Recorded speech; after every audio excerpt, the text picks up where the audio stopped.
Subscribe करें national बस और साथ ही दबाएं बेल आइकन।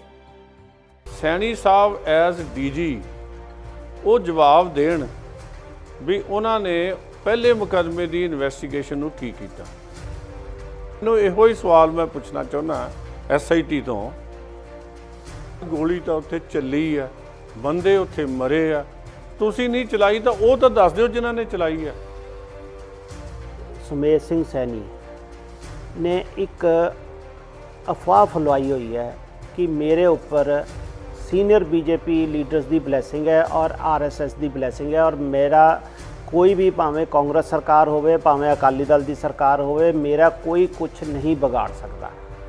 क्या ये सच है या बिल्कुल सिरे का झूठ है?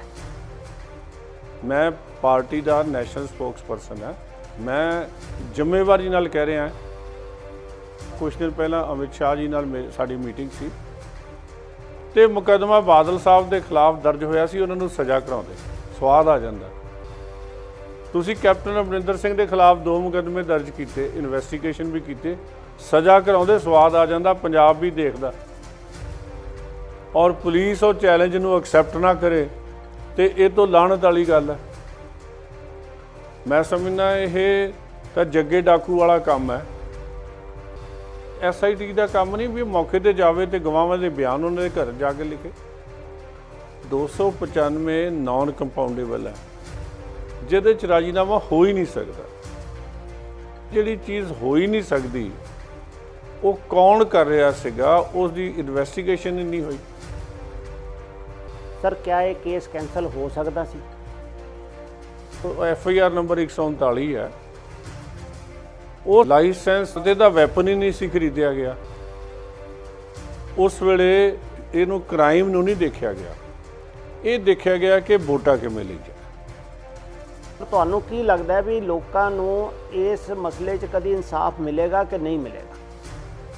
खटड़ा साहब का अपना बेटा तो अकाली दल की टिकट ते इलैक्शन लड़दा है, तो यदा मतलब उन्हों कतल होया, किडनैपिंग नहीं हुई, अबडक्शन हुई है। 364 302 का मुकदमा दर्ज होना चाहिए सी 295 के नाल। पहला इन्हां चोरां नूं तां फड़ो, मैं समझना वो खिलाफ 182 बना देने सी मुदई दे।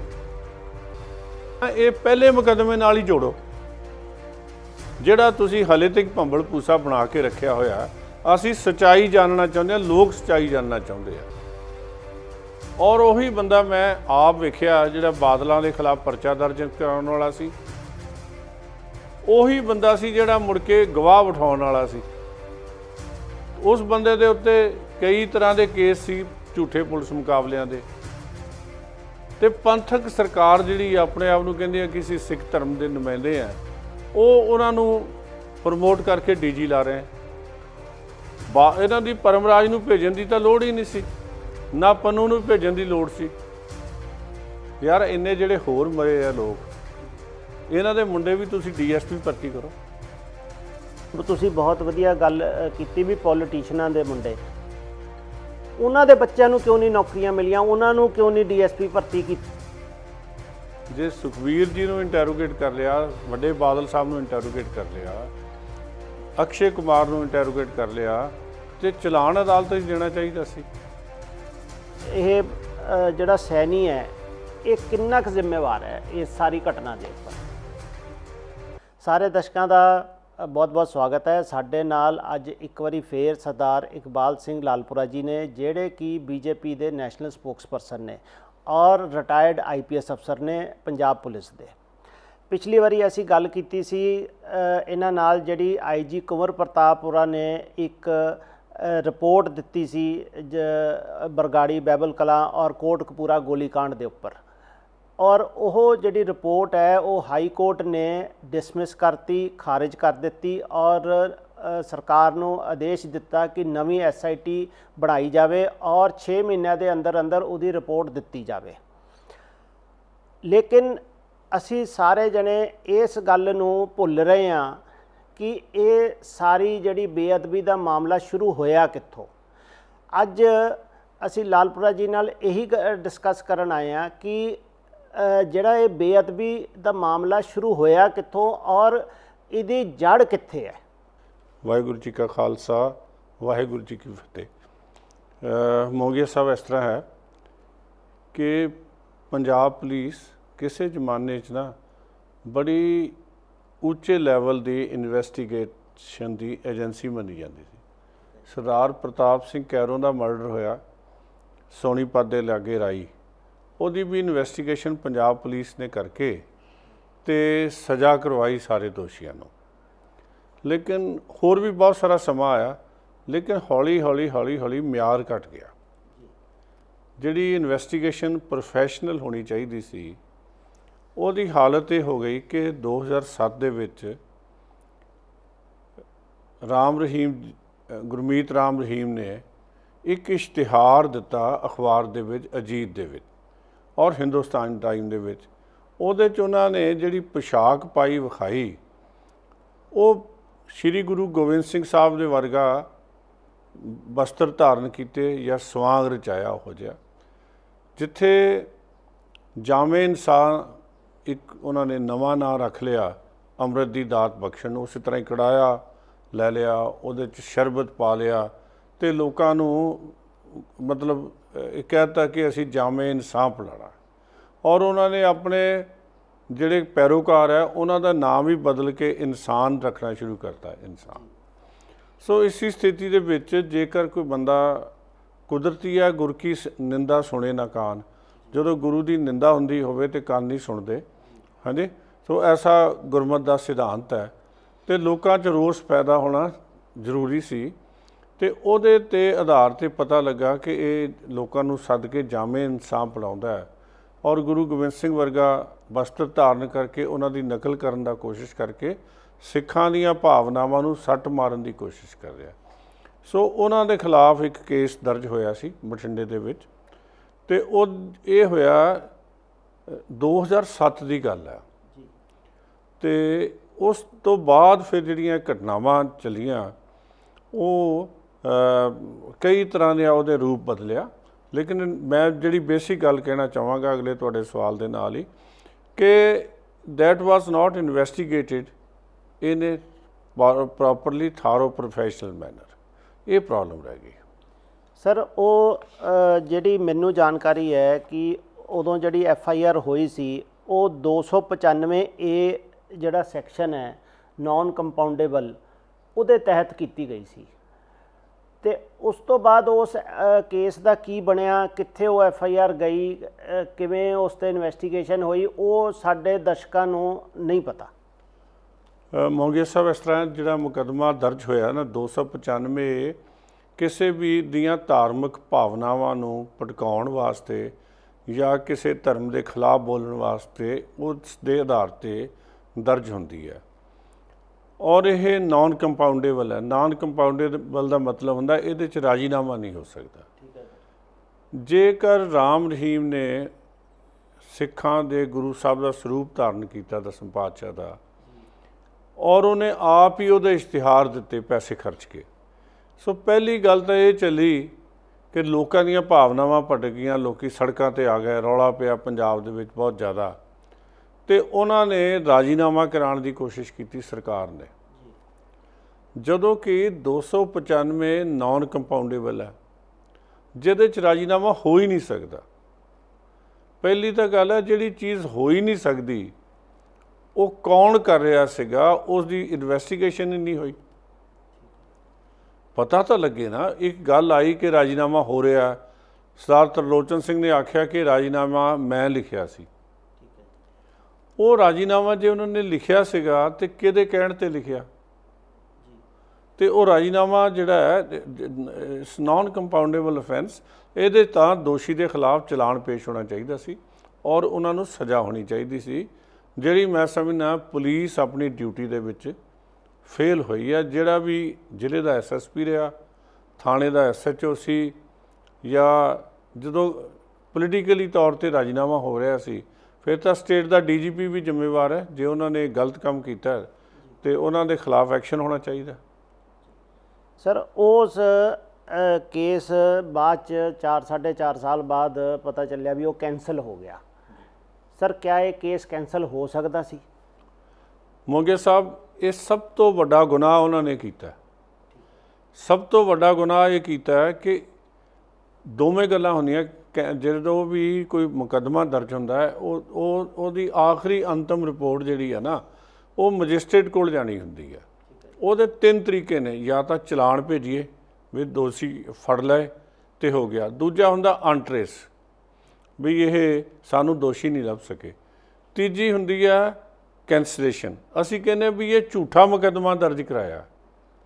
ਇਸ ਕੇਸ ਦੇ ਵਿੱਚ ਇਲੈਕਸ਼ਨ ਦੇ ਨੇੜੇ 2012 ਦੇ ਵਿੱਚ ਜਿਹੜਾ ਉਸ ਵੇਲੇ ਦਾ ਡੀਜੀ ਮੇਰੇ ਖਿਆਲ ਸ਼ਾਇਦ ਅਨਿਲ ਕੌਸ਼ਿਕ ਸੀਗੇ, ਉਹਨਾਂ ਦੇ ਜਾਂ ਐਸਐਸਪੀ ਨੇ, ਜਿਨ੍ਹਾਂ ਨੇ ਵੀ ਉਹਦੇ 'ਚ ਕੈਂਸਲੇਸ਼ਨ ਰਿਪੋਰਟ ਫਾਈਲ ਕਰ ਦਿੱਤੀ ਤਾਂ ਕਿ ਕਿਸੇ ਇੱਕ ਖਾਸ ਰਾਜਨੀਤਿਕ ਪਾਰਟੀ ਨੂੰ ਉਹਦਾ ਫਾਇਦਾ ਦਿੱਤਾ ਜਾ ਸਕੇ। ਕੈਂਸਲੇਸ਼ਨ ਤਾਂ ਹੋ ਹੀ ਨਹੀਂ ਸਕਦੀ। ਜੇ ਮੁਕੱਦਮਾ ਹੀ ਝੂਠਾ ਸੀ, 4.5 ਸਾਲ ਤੱਕ ਤਫਤੀਸ਼ ਹੋਈ ਜਾਂ 6 ਮਹੀਨੇ ਤਫਤੀਸ਼ ਹੋਈ ਜਾਂ 1 ਮਹੀਨਾ ਤਫਤੀਸ਼ ਹੋਈ, ਪੁਲਿਸ ਇੱਕ ਪ੍ਰੋਫੈਸ਼ਨਲ ਆਰਗੇਨਾਈਜੇਸ਼ਨ ਹੈ। ਮੈਂ ਤੁਹਾਡੇ ਧਿਆਨ 'ਚ ਇੱਕ ਗੱਲ ਲਿਆਉਣਾ, ਸੰਤ ਜਰਨੈਲ ਸਿੰਘ ਦੇ ਖਿਲਾਫ ਮੁਕੱਦਮਾ ਦਰਜ ਹੋਇਆ ਜੂਨ 1981 ਨੂੰ, 2 ਜੂਨ 1981 ਨੂੰ। ਮੁਕੱਦਮਾ ਕੀ ਸੀ ਕਿ ਉਹਨਾਂ ਨੇ ਲਾਇਸੈਂਸ ਦੇ ਉੱਤੇ ਹਥਿਆਰ ਜਮ੍ਹਾਂ ਨਹੀਂ ਕਰਾਏ। ਸਰਕਾਰ ਦੀ ਹਦਾਇਤ ਸੀ ਹਥਿਆਰ ਜਮ੍ਹਾਂ ਕਰਾ ਦਿਓ। ਇੱਕ ਪੁਲਿਸ ਦੀ ਟੀਮ ਬਣ ਗਈ, ਉਹਦੇ ਬੜੇ ਸਾਰੇ ਡੀਐਸਪੀ, ਐਸਪੀ, ਇੱਕ ਜ਼ਿਲ੍ਹੇ ਦਾ ਐਸਐਸਪੀ ਵੀ ਉਹਦੀ ਇਨਵੈਸਟੀਗੇਸ਼ਨ ਸਿੱਟ ਦਾ ਮੈਂਬਰ ਲੱਗ ਗਿਆ। 2-4 ਮਹੀਨੇ ਉਹ ਫਾਈਲਾਂ ਲੈ ਹੀ ਘੁੰਮਦੇ ਰਹੇ ਤੇ ਕੀਤਾ ਉਹਨਾਂ ਨੇ ਕੁਛ ਨਹੀਂ। ਉਹ ਇਨਵੈਸਟੀਗੇਸ਼ਨ ਬਾਅਦ ਦੇ ਵਿੱਚ ਮੈਨੂੰ ਮਿਲ ਗਈ, ਉਹ FIR ਨੰਬਰ 139 ਹੈ। ਉਹਦਾ ਮੁੱਢ ਸੀ ਬਈ ਕੀ ਸੰਤ ਜਰਨੈਲ ਸਿੰਘ ਕੋਲ ਵੈਪਨ ਹੈ ਕਿ ਨਹੀਂ। ਉਹ ਲਾਇਸੈਂਸ ਤੇ ਦਾ ਵੈਪਨ ਹੀ ਨਹੀਂ ਸੀ ਖਰੀਦਿਆ ਗਿਆ। ਉਹ 4-5 ਮਹੀਨੇ ਸਰਕਾਰੀ ਪੈਸਾ ਐਵੇਂ ਹੀ ਜਾਇਆ ਹੋਇਆ ਤੇ ਮੈਂ ਉਹਦੇ ਤੇ ਕੈਂਸਲੇਸ਼ਨ ਰਿਪੋਰਟ ਲਿਖ ਦਿੱਤੀ ਕਿ ਇਹ ਮੁਕੱਦਮਾ ਤਾਂ ਗਲਤ ਹੈਗਾ ਕਿਉਂਕਿ ਸੰਤ ਜਰਨੈਲ ਸਿੰਘ ਨੇ ਤਾਂ ਵੈਪਨ ਖਰੀਦਿਆ ਹੀ ਨਹੀਂ, ਤੇ ਜੇ ਖਰੀਦਿਆ ਹੀ ਨਹੀਂ ਤੇ ਸਰਕਾਰ ਦਾ ਹੁਕਮ ਜਮ੍ਹਾਂ ਕਿਹੜਾ ਕਰਾ ਦਿੰਦਾ। ਇਹ 1981 ਦੀ ਗੱਲ ਹੈ, ਬਾਅਦ ਦੀਆਂ ਗੱਲਾਂ ਤਾਂ ਵੱਖਰੀਆਂ ਸੀ। ਇਸ ਕੇਸ ਦੇ ਵਿੱਚ ਵੀ ਜੇ ਤੁਸੀਂ ਪਹਿਲੀ ਗੱਲ ਤਾਂ ਯੂ ਹੈਵ ਟੂ ਐਸਟੈਬਲਿਸ਼ ਕਿ ਤੁਸੀਂ ਇਹ ਵਕੂਆ ਹੋਇਆ ਕਿ ਨਹੀਂ ਹੋਇਆ, ਔਰ ਇਹ ਤਾਂ 2007 ਦੇ ਵਿੱਚ ਹੀ ਆਉਣਾ ਚਾਹੀਦਾ ਸੀ, ਤੁਹਾਡੀ ਪਹਿਲੀ ਕੇਸ ਡਾਇਰੀ 'ਚ ਹੀ ਆਉਣਾ ਚਾਹੀਦਾ ਸੀ। ਫਿਰ ਤੁਸੀਂ 4.5 ਸਾਲ ਚੁੱਕੀ ਫਿਰਦੇ ਰਹੇ ਕੁੱਛੜ। ਇਸ ਗੱਲ ਦਾ ਜਵਾਬ ਦੇਣਾ ਚਾਹੀਦਾ। ਜੇ ਕ੍ਰਾਈਮ ਹੋਇਆ ਤੇ ਫਿਰ ਉਹਦੀ ਸਜ਼ਾ ਮਿਲਣੀ ਚਾਹੀਦੀ ਹੈ। ਜੇ ਉਹਨੇ ਕ੍ਰਾਈਮ ਵੀ ਨਹੀਂ ਕੀਤਾ ਤੇ ਉਹ ਮਾਫੀ ਕਿਉਂ ਮੰਗੇ? ਜਿਹਨੇ ਕ੍ਰਾਈਮ ਹੀ ਨਹੀਂ ਕੀਤਾ ਉਹ ਤਾਂ ਕਹਿੰਦਾ ਮੈਂ ਕ੍ਰਾਈਮ ਕੀਤਾ ਨਹੀਂ, ਤੁਸੀਂ ਸਾਬਤ ਕਰੋ। ਸੋ ਇਹਦਾ ਮਤਲਬ ਇਹ ਹੋਇਆ ਮੋਂਗੀਆ ਸਾਹਿਬ ਕਿ ਉਹਨਾਂ ਨੇ ਉਹ ਸਵਾਂਗਤਾ ਰਚਾਇਆ, ਅਪਰਾਧ ਤਾਂ ਹੋਇਆ, ਲੇਕਿਨ ਸਰਕਾਰ ਨੇ ਉਸ ਵੇਲੇ ਦੇ ਜਿਹੜੇ ਸੰਬੰਧਿਤ ਲੋਕ ਹੈ ਪੁਲਿਸ ਵਾਲਿਆਂ ਦੀ ਨਲਾਇਕੀ ਨੂੰ ਵਰਤ ਕੇ ਬਜਾਏ ਚਲਾਨ ਅਦਾਲਤ ਦੇਣ ਦੇ, ਉਹਨੂੰ ਸਜ਼ਾ ਕਰਾਉਣ ਦੇ, ਉਹਨੂੰ ਕੈਂਸਲੇਸ਼ਨ ਵਾਲੇ ਪਾਸੇ ਤੋਰ ਦਿੱਤਾ। ਇਹ ਸਭ ਤੋਂ ਇਹ ਬਿਮਾਰੀ ਦੀ ਜੜ ਹੈ। ਜਦੋਂ ਇਨਸਾਫ ਨਹੀਂ ਮਿਲਦਾ, ਤੁਸੀਂ ਪਿਛਲੀ ਵਾਰ ਵੀ ਮੇਰੇ ਨਾਲ ਗੱਲ ਕੀਤੀ ਸੀਗੀ, ਤੇ ਲੋਕ ਜਿਹੜੇ ਆ ਨਾ ਤੰਗ ਆਦਮ ਬੁਝੰਗ ਆਮਦ ਵਾਲੀ ਗੱਲ ਹੋ ਜਾਂਦੀ ਹੈ।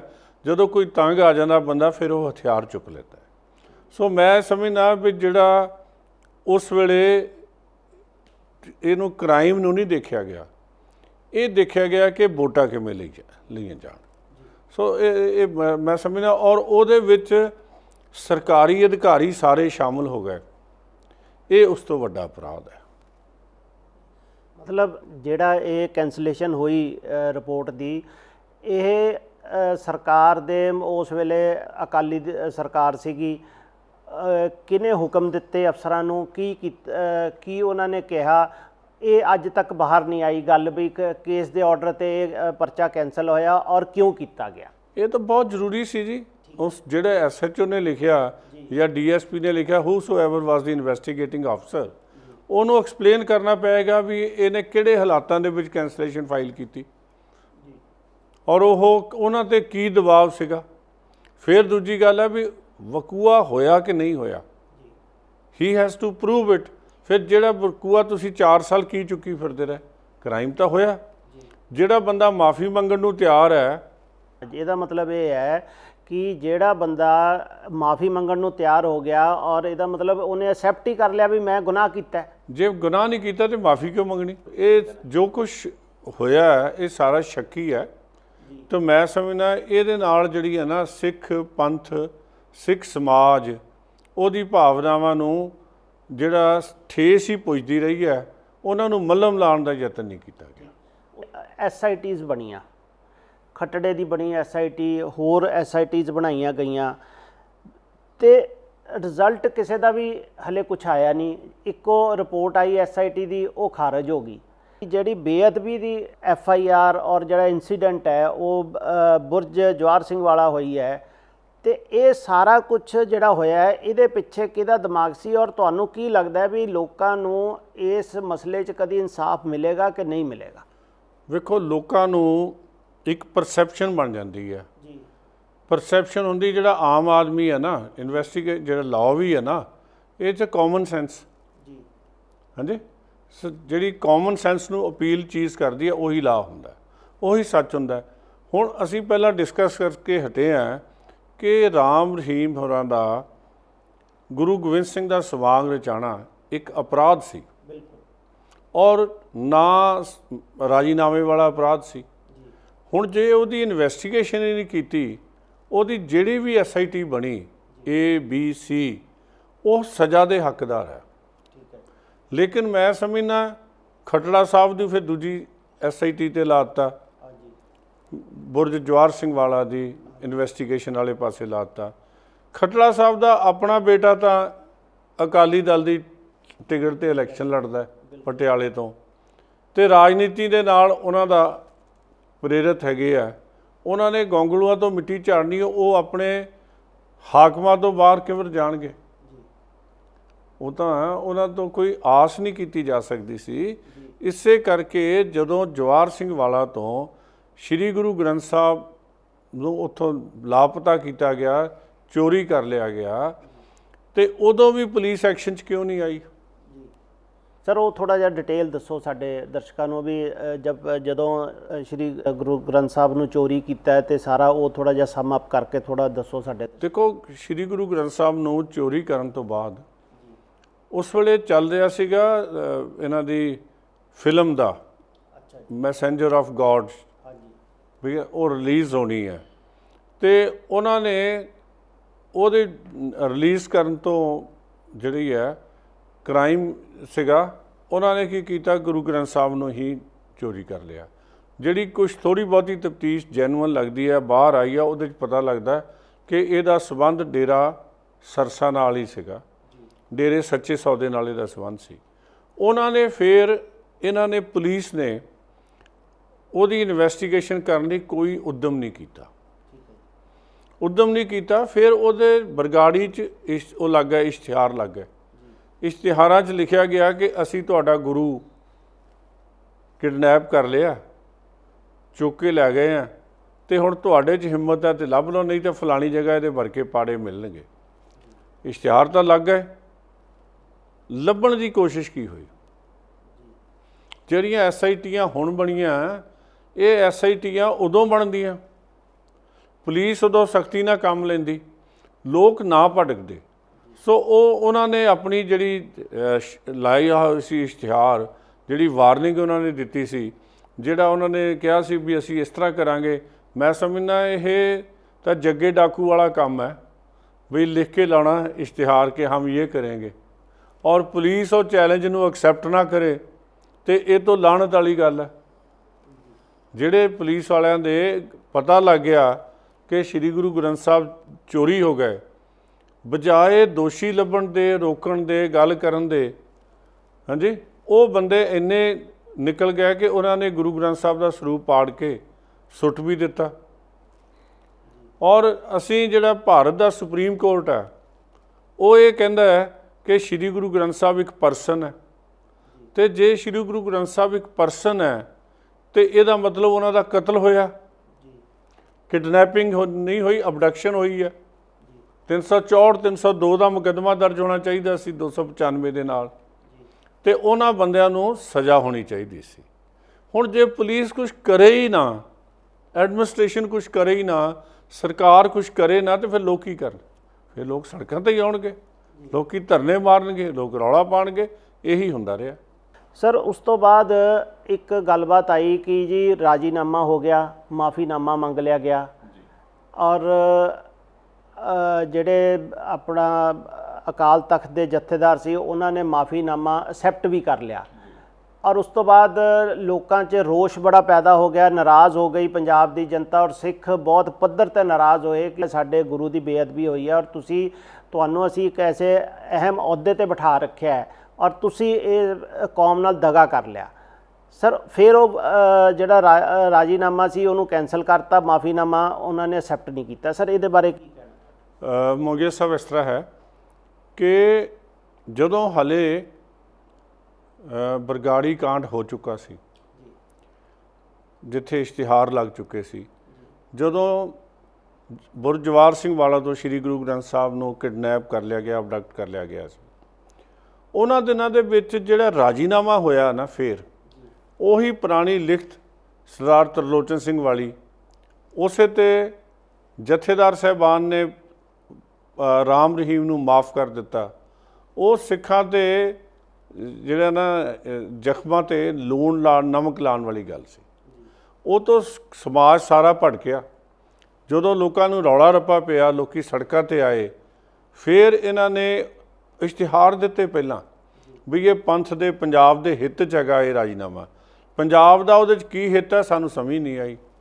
ਅਸੀਂ ਤਾਂ ਇਨਸਾਫ ਚਾਹੁੰਦੇ ਸੀਗੇ, ਲੋਕ ਇਨਸਾਫ ਚਾਹੁੰਦੇ ਸੀ ਵੀ ਦੋਸ਼ੀ ਫੜਿਆ ਜਾਵੇ, ਦੋਸ਼ੀ ਨੂੰ ਸਜ਼ਾ ਮਿਲੇ। ਹਾਂਜੀ, ਉਹਨਾਂ ਨੇ ਉਹ ਜਿਹੜਾ ਰਾਜੀਨਾਮਾ, ਉਹੀ ਗੱਲ ਪਹਿਲੀ ਆ ਗਈ ਵੀ 295 ਇਜ਼ ਨਾਟ ਕੰਪਾਊਂਡੇਬਲ।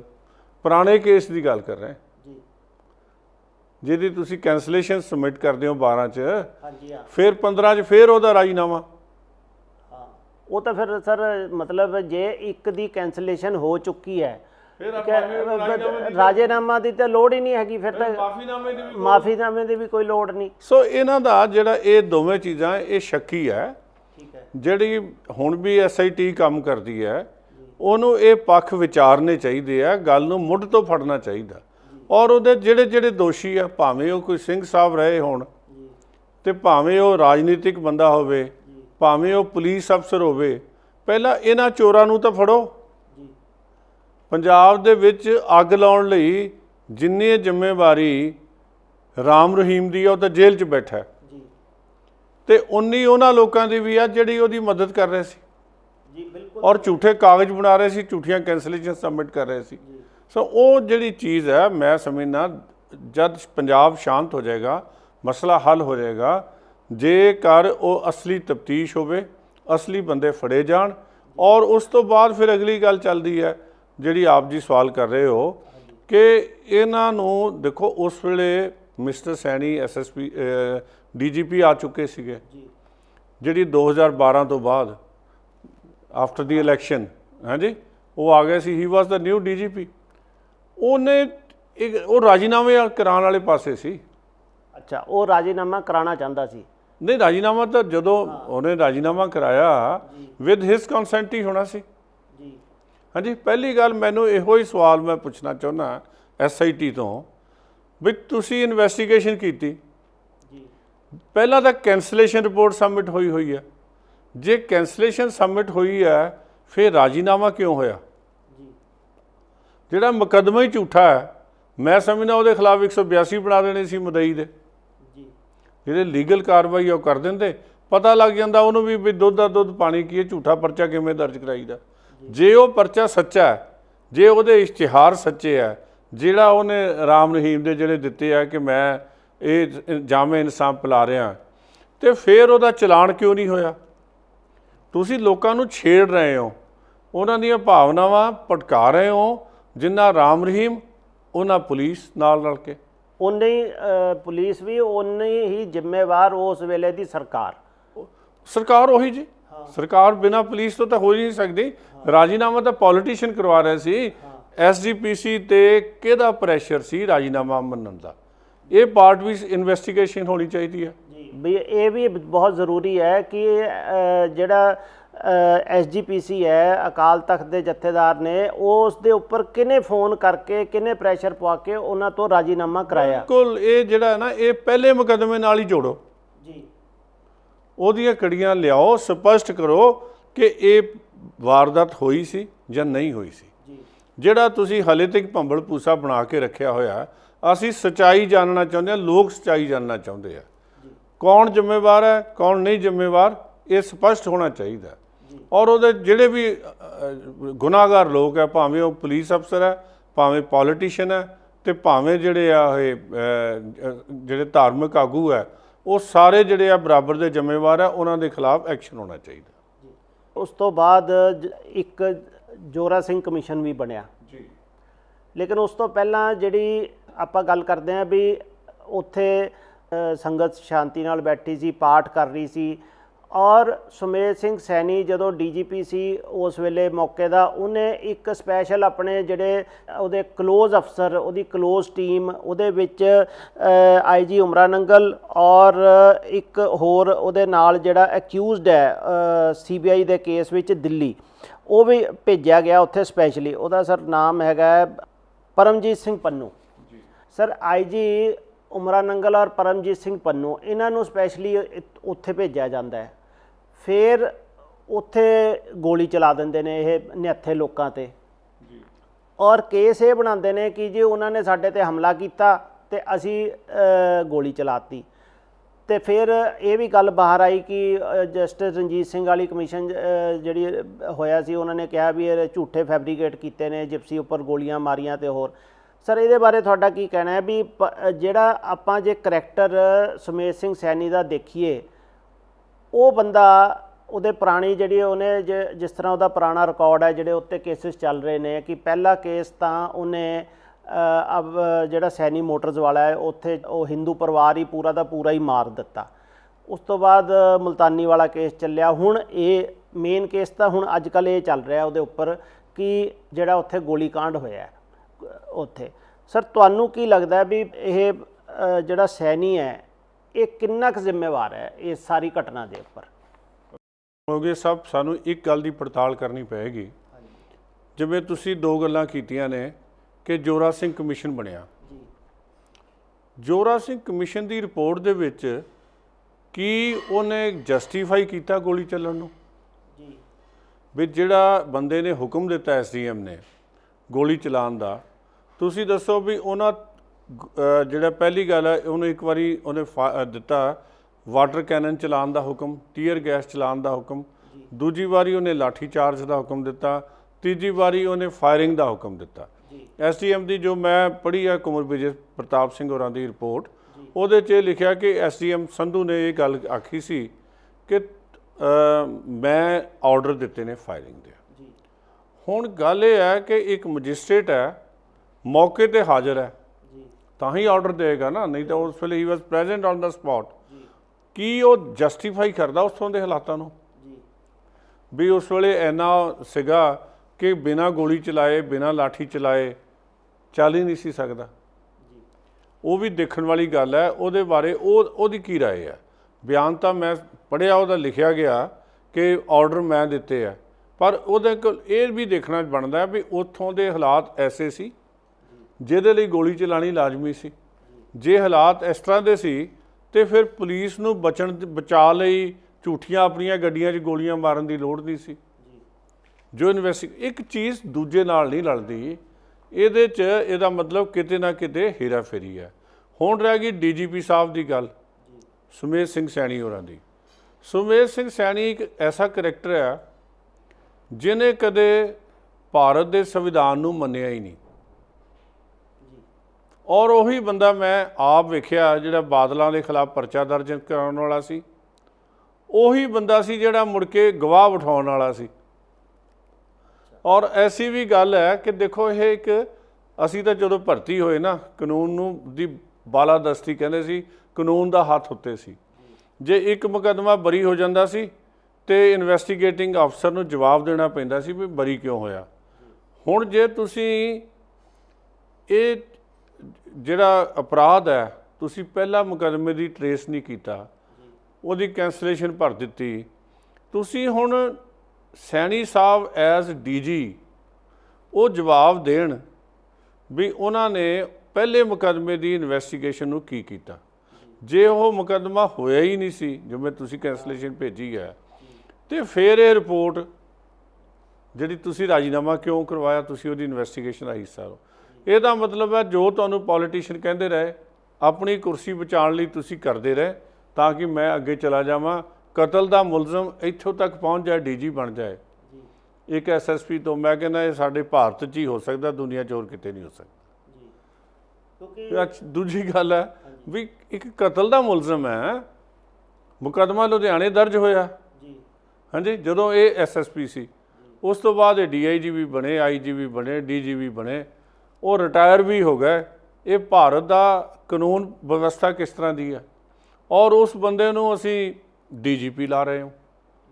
ਉਸ ਬੰਦੇ ਦੇ ਉੱਤੇ ਕਈ ਤਰ੍ਹਾਂ ਦੇ ਕੇਸ ਸੀ ਝੂਠੇ ਪੁਲਿਸ ਮੁਕਾਬਲਿਆਂ ਦੇ, ਤੇ ਪੰਥਕ ਸਰਕਾਰ ਜਿਹੜੀ ਆਪਣੇ ਆਪ ਨੂੰ ਕਹਿੰਦੀ ਹੈ ਕਿ ਅਸੀਂ ਸਿੱਖ ਧਰਮ ਦੇ ਨੁਮਾਇੰਦੇ ਆ, ਉਹ ਉਹਨਾਂ ਨੂੰ ਪ੍ਰਮੋਟ ਕਰਕੇ ਡੀਜੀ ਲਾ ਰਹੇ। ਜਿਹੜੇ ਗਵਾਹੀ ਤੋਂ ਬਹਿ ਗਏ ਬਾਦਲ ਸਾਹਿਬ ਦੇ ਕੇਸ ਦੇ ਵਿੱਚ, ਉਹਨਾਂ ਨੇ ਆਈਪੀਐਸ ਅਫਸਰ ਆਪਣੇ ਦਸਤਖਤਾਂ ਤੋਂ ਮੁੱਕਰ ਗਏ, ਉਹ ਪ੍ਰਮੋਸ਼ਨਾਂ ਲੈ ਗਏ। ਇੱਥੇ ਤਾਂ ਕੋਈ ਰਾਜ ਜਿਹੜਾ ਅਮਨ ਕਾਨੂੰਨ ਦਾ ਰਾਜ ਹੈ ਹੀ ਨਹੀਂ ਪੰਜਾਬ ਦੇ ਵਿੱਚ। ਇਹ ਤਾਂ ਜੋ ਕਿਸੇ ਦੇ ਜੀ ਆਉਂਦਾ ਉਹ ਕਰੀ ਜਾਂਦਾ। ਇਹਨਾਂ ਦੀ ਪਰਮਰਾਜ ਨੂੰ ਭੇਜਣ ਦੀ ਤਾਂ ਲੋੜ ਹੀ ਨਹੀਂ ਸੀ, ਨਾ ਪੰਨੂ ਨੂੰ ਭੇਜਣ ਦੀ ਲੋੜ ਸੀ। ਕਿਉਂ? ਕਿਉਂਕਿ ਉੱਥੇ ਰੋਹਿਤ ਚੌਧਰੀ ਜਿਹੜੇ ਆ 89 ਬੈਚ ਦੇ ਮੇਰੇ ਖਿਆਲ ਆਈਪੀਐਸ ਹੈਗੇ ਆ, ਉਮਰਾ ਨੰਗਲ ਤੋਂ ਕਿਤੇ ਸੀਨੀਅਰ ਆ, ਉਹ ਉੱਥੇ ਸੀਗੇ ਐਜ਼ ਐਡੀਸ਼ਨਲ ਡੀਜੀਪੀ। ਜਿਹੜਾ ਤੁਹਾਡਾ ਆਈਜੀ ਹੈਗੇ ਸੀ ਉੱਥੇ ਜਤਿੰਦਰ ਜੈਨ, ਉਹ ਵੀ ਉਮਰਾ ਨੰਗਲ ਤੋਂ ਸੀਨੀਅਰ ਸੀ। ਜਦੋਂ 2 ਸੀਨੀਅਰ ਅਫਸਰ ਉੱਥੇ ਸੀ, ਫਿਰ ਆਪਣਾ ਅਮਰ ਸਿੰਘ ਚਾਹਲ ਉੱਥੇ ਸੀ। ਇੱਥੇ ਇੱਕ ਟੀਮ ਬਣੀ ਹੋਈ ਹੈ ਐਕਸਪਰਟ ਆਪੇ ਹੀ। ਜੇ ਐਕਸਪਰਟ ਕਿਹੜੇ ਨੇ, ਤੂੰ ਪੋਲੀਟੀਸ਼ੀਅਨਾਂ ਨੂੰ ਕਿਵੇਂ ਬੇਵਕੂਫ ਬਣਾਉਣਾ ਜਾਂ ਪੋਲੀਟੀਸ਼ੀਅਨਾਂ ਦੇ ਕਹਿਣ 'ਤੇ ਕਿਵੇਂ ਕੰਮ ਕਰਨੇ ਆ, ਉਹ ਐਕਸਪਰਟ ਮੰਨੇ ਜਾਂਦੇ ਆ। ਮੈਂ ਇੱਕ ਆਰਟੀਕਲ ਲਿਖਿਆ ਸੀ ਐਕਸਪਰਟ। ਉਹ ਐਕਸਪਰਟ ਉਹ ਆ ਜਿਹੜਾ ਸਮਾਂ ਦੇਖ ਕੇ ਸਰਕਾਰ ਦੇ ਨਾਲ ਚੱਲਦੇ, ਉਹਨਾਂ ਦੀ ਕੋਈ ਐਕਸਪਰਟੀਜ਼ ਨਹੀਂ। ਜੇ ਐਕਸਪਰਟੀਜ਼ ਸੀਗੀ ਤੇ ਮੁਕੱਦਮਾ ਬਾਦਲ ਸਾਹਿਬ ਦੇ ਖਿਲਾਫ ਦਰਜ ਹੋਇਆ ਸੀ, ਉਹਨਾਂ ਨੂੰ ਸਜ਼ਾ ਕਰਾਉਂਦੇ, ਸਵਾਦ ਆ ਜਾਂਦਾ। ਤੁਸੀਂ ਕੈਪਟਨ ਅਮਰਿੰਦਰ ਸਿੰਘ ਦੇ ਖਿਲਾਫ 2 ਮੁਕੱਦਮੇ ਦਰਜ ਕੀਤੇ, ਇਨਵੈਸਟੀਗੇਸ਼ਨ ਵੀ ਕੀਤੇ, ਸਜ਼ਾ ਕਰਾਉਂਦੇ, ਸਵਾਦ ਆ ਜਾਂਦਾ। ਪੰਜਾਬ ਵੀ ਦੇਖਦਾ ਵੀ ਪੰਜਾਬ ਪੁਲਿਸ ਦੀ ਤਫਤੀਸ਼ੀ ਏਜੰਸੀ ਬੜੀ ਵਾਹ-ਵਾਹ ਆ। ਤੁਸੀਂ ਗੋਲੀਆਂ ਮਰਾ ਕੇ ਹੋਰ ਕਰਕੇ ਭੇਜਣ ਦੀ ਲੋੜ ਨਹੀਂ ਸੀ। ਇਹ ਕੁਝ ਖਾਸ ਕਰਨਾ ਚਾਹੁੰਦੇ ਸੀ। ਇਹ ਗੱਲ ਜਿਹੜੀ ਹੈ ਇਹ ਸੈਣੀ ਸਾਹਿਬ ਹੀ ਦੱਸਣਗੇ ਕਿ ਪਰਮਰਾਜ ਦੀ ਕਿਹੜੀ ਐਡੀ ਬਹਾਦਰੀ ਸੀ। ਹਾਲੇ ਕਿ ਪਰਮਰਾਜ 'ਤੇ ਇੱਥੇ ਬੰਦਾ ਰੋਪੜ ਦੇ ਵਿੱਚ ਝੂਠਾ ਮੁਕੱਦਮਾ ਦਰਜ ਹੋਇਆ ਕਿ ਇਹਨੇ ਉਹ ਕਤਲ ਕੀਤਾ, ਬੰਦਾ ਮਾਰ ਦਿੱਤਾ ਹੋਰ, ਤੇ ਗੁਰਨਾਮ ਸਿੰਘ ਬੰਡਾਲਾ ਜਿੰਦਾ। ਹਾਂਜੀ ਹਾਂ। ਦੂਜੇ ਪਾਸੇ ਸੈਣੀ ਸਾਹਿਬ ਨੇ ਝਾਂਜੀ ਜੱਜ ਨੂੰ ਵੀ ਡਰਾ ਦਿੱਤਾ। ਹਾਂਜੀ। ਸੋ ਐਸੇ ਬੰਦੇ ਜਿਹੜੇ ਨਾ ਡੀਜੀਪੀ ਲਾਉਣੇ ਜਾਂ ਆਈਜੀ ਲਾਉਣੇ, ਇਹ ਮੇਰਾ ਖਿਆਲ ਹੈ ਮੈਂ ਤਾਂ ਜਸਟੀਫਾਈਡ ਨਹੀਂ ਕਰਦਾ। ਔਰ ਇਹ ਗੱਲ ਹੈ ਇਹ ਕਿਉਂ ਭੇਜੇ ਉੱਥੇ, ਕਿਉਂ ਗੋਲੀ ਚਲਾਉਣ ਦੀ ਲੋੜ ਪਈ, ਇਹ ਗੱਲ ਐਸਟੀਐਮ ਨੂੰ ਵੀ ਜਵਾਬ ਦੇਣਾ ਪਏਗਾ। ਜਿਹੜਾ ਜਸਟਿਸ ਰਣਜੀਤ ਸਿੰਘ ਹੈ ਉਹਦੀ ਰਿਪੋਰਟ 'ਚ ਦੇਖਣਾ ਪਏਗਾ, ਜਸਟਿਸ ਰਣਜੀਤ ਸਿੰਘ ਨੂੰ ਗਵਾਹ ਬਣਾਉਣਾ ਪਏਗਾ, ਜੋਰਾ ਸਿੰਘ ਨੂੰ ਗਵਾਹ ਬਣਾਉਣਾ ਪਏਗਾ, ਜਸਟਿਸ ਜੋਰਾ ਸਿੰਘ ਨੂੰ, ਕਿ ਤੁਸੀਂ ਦੱਸੋ ਵੀ ਵੈਦਰ ਯੂ ਜਸਟੀਫਾਈ ਦੀ ਸਰਕਮਸਟਾਂਸਿਸ ਜਿੱਥੇ ਗੋਲੀ ਚੱਲੀ ਹੈ, ਅਪਾਰਟ ਕੇ ਜਿਹੜਾ ਤੁਹਾਡਾ ਦੂਜਾ ਪੱਖ ਆ ਜਾਂਦਾ ਹੈ ਕਿ ਇਹਨਾਂ ਨੇ ਛੁਪਾਉਣ ਦੀ ਕੋਸ਼ਿਸ਼ ਕੀਤੀ ਹੈ। ਪਹਿਲਾ ਪੱਖ ਤਾਂ ਇਹ ਵੇਖੀਏ ਵੀ ਉੱਥੇ ਹਾਲਾਤ ਸੀ ਗੋਲੀ ਚੱਲਣ ਵਾਲੇ। ਫਿਰ ਜਿਹੜੀ ਗੱਲ ਨੂੰ ਵਿੱਚ ਰਣਬੀਰ ਸਿੰਘ ਖੱਟੜਾ ਜੀ ਤੇ ਅਮਰ ਸਿੰਘ ਚਾਹਲ ਹੋਰੀ ਰਾਜੀਨਾਮਾ ਕਰਵਾ ਰਹੇ ਸੀਗੇ, ਤੇ ਉਹਦਾ ਮਤਲਬ ਸ਼ਾਂਤੀ ਨਾਲ ਇੱਕ ਦੂਜੇ ਨਾਲ ਬੈਠੇ ਸੀ। ਇਹ ਸਾਰਾ ਕੁਝ ਜਿਹੜਾ ਨਾ ਇਹਨਾਂ ਨੇ ਬਿਲਕੁਲ ਹੀ ਇਹਨੂੰ ਉਲਝਾ ਦਿੱਤਾ। ਹਾਂਜੀ। ਇਨਵੈਸਟੀਗੇਸ਼ਨ ਤਾਂ ਹੁੰਦੀ ਹੈ ਕੇਸ ਨੂੰ ਸੁਲਝਾਉਣ ਲਈ, ਲੱਭਣ ਲਈ, ਤੇ ਇਹ ਤਾਂ ਇਹਨਾਂ ਨੇ ਹੋਰ ਵੀ ਜਾ ਕੇ ਇਹਨੂੰ ਕੰਪਲੀਕੇਟ। ਕਿਉਂਕਿ ਸਰ ਥੋੜ੍ਹਾ ਜਿਹਾ ਜਿਵੇਂ ਪਰਮਰਾਜ ਉਮਰਾ ਨੰਗਲ ਹੈ, ਉੱਤੇ ਹੁਣੀ ਜਿਹੜਾ ਕੇਸ ਦਰਜ ਹੋਇਆ ਡਰੱਗਸ ਵਾਲਾ, ਉਹਨੇ ਇੱਕ ਡਰੱਗ ਡੀਲਰ ਨੂੰ ਆਪਣੀ ਗੱਡੀ ਦਿੱਤੀ ਹੋਈ ਸੀਗੀ। ਫਿਰ ਆ ਜਿਹੜਾ ਤੁਸੀਂ ਗੱਲ ਕਹੀ ਵੀ ਬੰਡਾਲਾ ਵਾਲਾ ਕੇਸ ਹੈ, ਵੀ ਉੱਥੋਂ ਇੱਕ ਪਾਠੀ ਚੱਕ ਕੇ ਗੁਰਦਾਸਪੁਰ ਤੋਂ ਇੱਥੇ ਰੋਪੜ ਜ਼ਿਲ੍ਹੇ 'ਚ ਲਿਆ ਕੇ ਉਹਨੂੰ ਮਾਰਤਾ ਤੇ ਇਨਾਮ ਵੀ ਆਪ ਖਾ ਲਿਆ। ਸੋ ਸੁਮੇਧ ਸਿੰਘ ਸੈਣੀ ਉਹਨੇ ਵੀ ਉੱਥੇ ਸੈਣੀ ਮੋਟਰ ਵਾਲਾ ਕੇਸ ਹੈ, ਸੀਬੀਆਈ ਨੇ ਤਾਂ ਲੱਭ ਲਈ ਸਰ, ਉੱਥੇ ਜਾਂਚ ਕਰਕੇ ਸੀਬੀਆਈ ਨੇ ਤਾਂ ਆਪਣੀ ਰਿਪੋਰਟ ਦੇਤੀ, ਇਹਨਾਂ ਨੂੰ ਦੋਸ਼ੀ ਡਿਕਲੇਅਰ ਕਰਤਾ, ਹਲੇ ਕੋਰਟ ਦੇ ਵਿੱਚ ਚੱਲ ਰਿਹਾ ਹੈ। ਤੇ ਪੰਜਾਬ ਪੁਲਿਸ ਕੋਲੋਂ ਨਹੀਂ ਲੱਭਿਆ ਗਿਆ ਕੋਈ ਵੀ ਐਵੀਡੈਂਸ ਸੁਮੇਧ ਸਿੰਘ ਸੈਣੀ ਦੇ ਖਿਲਾਫ। ਇਹੀ ਕਿ ਉਹ ਹੋਇਆ ਉਹਦੇ ਮਸਲੇ ਦੇ ਵਿੱਚ ਮੁਲਤਾਨੀ ਵਾਲੇ ਕੇਸ 'ਚ ਮੈਨੂੰ ਸਰ ਇਹ ਥੋੜਾ ਜਿਹਾ ਚਾਨਣ ਪਾਓ ਕਿ ਕੀ ਇਹ ਸੁਮੇਧ ਸਿੰਘ ਸੈਣੀ ਕੀ ਐਸੀ ਚੀਜ਼ ਸੀ, ਤੁਸੀਂ ਤਾਂ ਰਹੇ ਹੋ ਫੋਰਸ ਵਿੱਚ, ਕਿ ਇਸ ਬੰਦੇ ਦੇ ਖਿਲਾਫ ਪੰਜਾਬ ਪੁਲਿਸ ਤਾਂ ਕੋਈ ਚੀਜ਼ ਲੱਭ ਨਹੀਂ ਪਾਉਂਦੀ ਔਰ ਸੈਂਟਰਲ ਏਜੰਸੀਆਂ CBI ਲੱਭ ਲੈਂਦੀ ਹੈ ਸਾਰਾ ਕੁਝ। ਕੀ ਸਰ ਇਹਦਾ ਨੈਟਵਰਕ ਹੈ, ਕੀ ਇਸ ਬੰਦੇ ਦਾ ਦਬਦਬਾ ਹੈ ਅਫਸਰ ਪੋਲੀਟੀਸ਼ੀਅਨਾਂ 'ਤੇ, ਚਾਹੇ ਬਾਦਲ ਸਾਹਿਬ ਹੋਣ ਜਾਂ ਕੈਪਟਨ ਅਮਰਿੰਦਰ ਸਿੰਘ ਹੋਵੇ, ਇਹਨਾਂ ਦੀ ਨੇੜਤਾ ਹੈਗੀ ਹੈ? ਉਹ ਕਹਿੰਦੇ ਸੀ ਜੀ ਬਨਾਨਾ ਕੈਪੀਟਲ ਹੈਗੀ ਹੈ, ਜਿੱਥੇ ਕਾਨੂੰਨ ਦਾ ਰਾਜ ਨਹੀਂ ਹੈਗਾ ਜੀ। ਇਹ ਤਾਂ ਜੋ ਕਿਸੇ ਨੂੰ ਸੂਤਰ ਬਹਿੰਦਾ ਪੋਲੀਟੀਸ਼ੀਅਨ ਨੂੰ, ਇਨ ਪਾਵਰ ਨੂੰ, ਉਸ ਤਰ੍ਹਾਂ ਦੀ ਗੱਲ ਇਹ ਕਰ ਦਿੰਦੇ ਆ। ਤੇ ਮੇਰੇ ਖਿਆਲ ਸੈਣੀ ਸਾਹਿਬ ਦੇ ਖਿਲਾਫ ਇਨਵੈਸਟੀਗੇਸ਼ਨ ਹੋਈ ਨਹੀਂ, ਕਿਸੇ ਨੇ ਨਹੀਂ ਕੀਤੀ, ਕਿਉਂਕਿ ਸਾਡੇ ਇੱਕ ਸਵਾਲ ਬਣ ਗਿਆ ਕਿ ਮਿਲੀਟੈਂਸੀ ਦੇ ਵਿੱਚ ਜਿਹੜੇ ਬੰਦਿਆਂ ਨੇ ਕੰਮ ਕੀਤਾ ਉਹਨਾਂ ਨੂੰ ਤਾਂ ਪ੍ਰੋਟੈਕਟ ਕਰਨਾ ਹੀ ਕਰਨਾ। ਕੰਮ ਉਹਨਾਂ ਨੇ ਦੇਸ਼ ਦੇ ਵਿੱਚ ਅਮਨ ਕਾਨੂੰਨ ਬਹਾਲ ਲਈ ਕੀਤਾ ਜਾਂ ਆਪਣਾ ਲਾਹਾ ਲੈਣ ਲਈ ਕੀਤਾ, ਦੋਵੇਂ ਬਰਾਬਰ ਹੈ। ਜਿਹੜਾ ਵੀ ਕਿਸੇ ਦਾ ਜੀ ਆਉਂਦਾ ਉਹ ਕਰ ਲੈਂਦਾ ਕਿ ਮਤਲਬ ਇੱਥੇ ਕੋਈ ਜਿਹੜਾ ਇਹ ਵੀ ਹੈ ਨਾ ਮਿਲੀਟੈਂਸੀ ਵੀ ਇਹ ਵਿਕੀ ਹੈ। ਇੱਕ ਸਰਪੰਚ ਦਾ ਮੁੰਡਾ DSP ਭਰਤੀ ਹੋ ਜਾਂਦਾ ਪਰਮਰਾਜ, ਇੱਕ ਨਿਰੰਕਾਰੀ ਦਾ ਮੁੰਡਾ ਇੰਸਪੈਕਟਰ ਭਰਤੀ ਹੋ ਜਾਂਦਾ ਆ। ਯਾਰ ਇੰਨੇ ਜਿਹੜੇ ਹੋਰ ਮਰੇ ਆ ਲੋਕ, ਇਹਨਾਂ ਦੇ ਮੁੰਡੇ ਵੀ ਤੁਸੀਂ DSP ਭਰਤੀ ਕਰੋ। ਸੁਖਦੇਵ ਸਿੰਘ ਉਮਰਾ ਨੰਗਲ ਇਕੱਲਾ ਹੀ ਥੋੜ੍ਹੀ ਮਰਿਆ।